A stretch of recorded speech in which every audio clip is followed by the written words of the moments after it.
What's the moment that made you decide being nice wasn't working anymore? I used to be the person everyone called when they needed something. The one who would drop everything to help a friend move or stay late at work to finish someone else's project. My boss would text me at 11 p.m., and I'd respond immediately. I'd cover shifts when coworkers called in sick. I'd volunteer for the projects nobody wanted. I was raised to believe kindness would always come back to you. For 5 years at Davidson Media, I was the first to arrive and last to leave. I helped my coworkers meet their deadlines. I brought coffee for the team when everyone was stressed. I even let my boss Diane take credit for my ideas during presentations because she said it would look better coming from management. When my dad got sick last year, I asked Diane if I could work remotely 2 days a week so I could drive him to chemo. She sighed and said, "We really need you in the office, but I suppose we can make it work for a month or two." I was so grateful that I worked twice as hard on my office days, making sure nothing fell through the cracks. Dad's treatment was supposed to last 6 months, but after 3 months, Diane called me into her office. She said the remote arrangement wasn't working. The team needed me physically present every day, and besides, it had been long enough. I explained that Dad was only halfway through treatment, he couldn't drive himself, and had no one else. She just stared at me until I lowered my eyes and said, "I understand."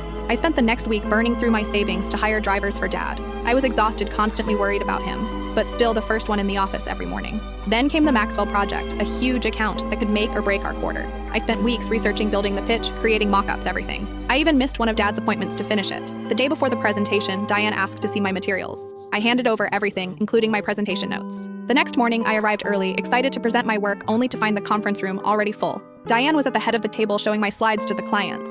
I stood in the doorway, frozen, as she used my exact words, my research, my ideas. When she saw me, she smiled and said, "Oh, good. Jennifer, can you grab coffee for everyone? We're just getting started." The client turned, saw me, and said, "Aren't you presenting this?" Before I could answer, Diane jumped in and said, "Oh no, this is my project. Jennifer just helped with some research." I got the coffee. I stood in the back of the room and watched as she was praised for my work. The client loved it. They signed a 3-year contract, the biggest in company history. When the executives came down to congratulate the team, Diane accepted all the praise. She got a bonus. She got a promotion. I got a $50 gift card to Starbucks. That night, Dad called. He'd fallen trying to get from the taxi to his front door. He had been lying on the ground for 20 minutes before a neighbor found him. If I had been there, I kept thinking, if I had just been there. 2 days later, the company held a celebration for the Maxwell deal. Diane was given an award. I stood and clapped with everyone else. Then came the announcement that made everything stop. Diane would now head up a new division created specifically for the Maxwell account, and she needed a strong team. She spent 10 minutes talking about the qualities she was looking for, then announced her first hire, Ryan, the guy who had been with the company for 6 months and hadn't contributed a single thing to the project. I sat there stunned as everyone congratulated him.